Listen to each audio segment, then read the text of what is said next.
তুলেছিল আশরাফুল্লাহ খান, এটাও ঠিক।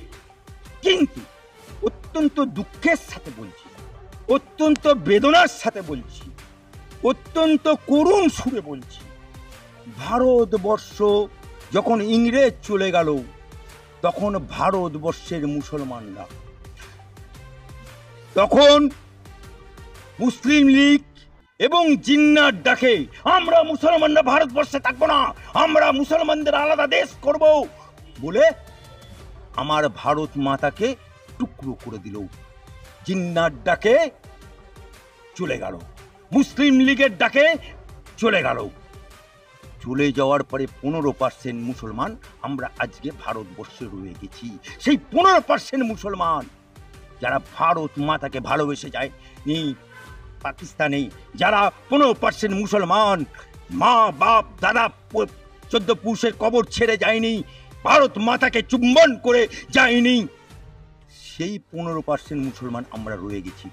তাই যারা বলে এই আমার বাপ দাদাদের নাম কে ইন্ডিয়া গেটে লেখা আছে, হ্যাঁ ইন্ডিয়া গেটে লেখা আছে মুসলমানদের নাম, হ্যাঁ মেরুন নিসা নকশা করেছিল, হ্যাঁ আশরাফুল্লাহ খান লাল কেল্লায় ঝান্ডা তুলেছে। কিন্তু যাদের নাম খোদাই করা আছে ইন্ডিয়া গেটে মুসলমানদের, তাদের বংশধরেরা চলে গেছে পাকিস্তান, তাদের বংশধরেরা জিন্নার ডাকে চলে গেছে পাকিস্তান, তাদের বংশধরেরা চলে গেছে মুসলিম লীগের দিকে পাকিস্তান।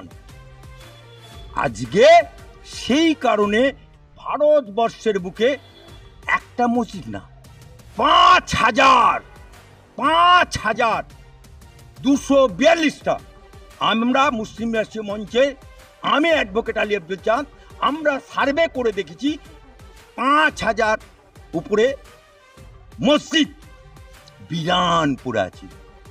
এই আপনি আপনার বালি নিশ্চিন্তে যান, মসজিদ বিরান পড়ে আছে, লোক নেই। কারণ এককালে ওখানে মুসলমান বাস করত, নামাজ পড়ার জন্য মসজিদ হয়েছিল।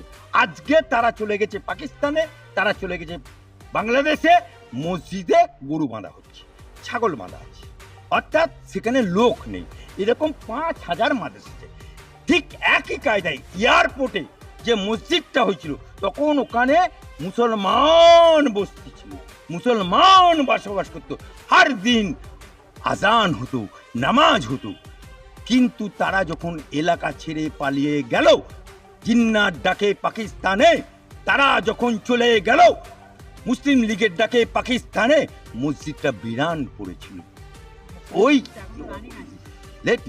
ওই মসজিদটা বিরান ছিল।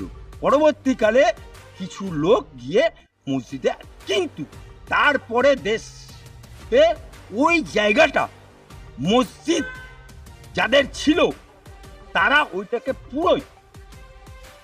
পুরা গভর্নমেন্ট অফ ইন্ডিয়া অথরিটিকে হ্যান্ড ওভার করে দিল। তার মানে তুমি সব জায়গাটাই গভর্নমেন্ট অফ ইন্ডিয়াকে দিয়ে দিলে, তাহলে তোমার আর কিছু রইল না। কিন্তু মানবতার কারণে হোক আর যে কোনো কারণে হোক, এয়ারপোর্ট অথরিটি ওটাকে সরাতে পারেনি, গেট কিন্তু বাইরে এয়ারপোর্ট অথরিটি।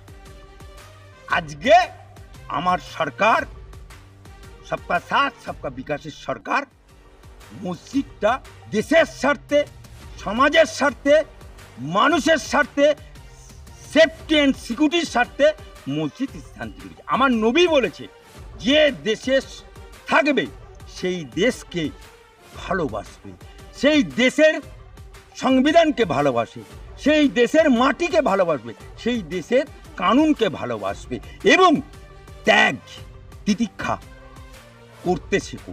তাই আমরা বৃহত্তম স্বার্থে, দেশের স্বার্থে আমরা একটা মসজিদ গেলেও আমাদের কোনো ক্ষতি হবে না, কারণ 5,000 এরকম মসজিদ বিরান হয়ে পড়ে আছে।